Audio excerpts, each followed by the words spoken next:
All right, guys, I need you to stick with me because this proverb could really bless your life in a lot of ways, both spiritually and even relationally with other people. Proverbs 4:23 tells us this: above all else, guard your heart, for everything you do flows from it. Now, throughout the text, and throughout the scriptures, your heart is typically connected to these three things: your mind, your will, and your emotions. And in the bigger picture and context behind what we're reading, we're one instructed to guard our own hearts. Okay, so we are the ones that are responsible for what goes in and out of our heart, our mind, our ears, our eyes, what we see, what we watch, all these things. We need to be mindful and attentive to that as we're journeying through our Christian life. And of course, with that, it is imperative that we understand the wisdom and principles that God gives us through his word that is actually necessary for us to walk this out effectively. So not only are we instructed in that regard, but there's also another perspective thrown behind this text, that it's not just enough for us to not do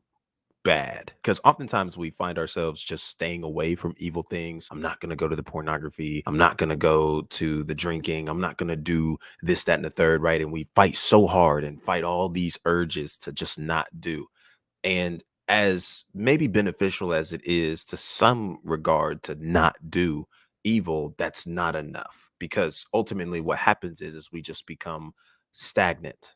We don't actually do anything to actually help us remove ourselves from an environment that isn't actually beneficial. So instead of just shunning out evil, we actually want to also do good. We want to also do the right things, because that's actually what's going to set us apart and help us grow further from the things that we're considering needing abstaining from. So if we're going to make the most out of putting this proverb in the most applicable fashion possible, we must keep in mind these two things first: to pay attention to what we're listening to, what we're watching, the content that we're consuming, the things that we are allowing around us in our environment, because words and things that we see have an impact on our souls and can easily become something we reflect and ultimately become. The more we listen to it, the more we watch it, the more we give time and energy to things that really aren't of God. But then secondly, to not just not do bad,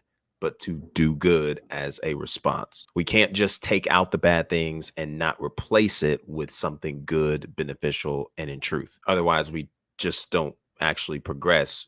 We remain stagnant, don't heal, and don't actually get to where we need to be. But here's the last thing that I want to direct your attention to when it comes to guarding your heart and what it has to do with your relationships. You must be careful who you give your heart to. We also know that when it comes to relationships, there are connections that we are wanting to create with others where our hearts are going to be vulnerably exposed to people that we're in connection with. And not everybody is for you. Not everybody is actually wanting to do life with you, to help you heal, and to journey with you as you are sharing a lot of vulnerable things, testimonies, stories, and even current experiences in your life. So instead of giving this person all of you up front, which I do know that people have a tendency to do fairly quickly, it might be more beneficial for you and where you're at to give a little at a time. What can this person handle now? Share a little bit of your testimony, share a little bit of a current experience, and just observe and see how this person handles it. Because so many people are walking around hurt from giving themselves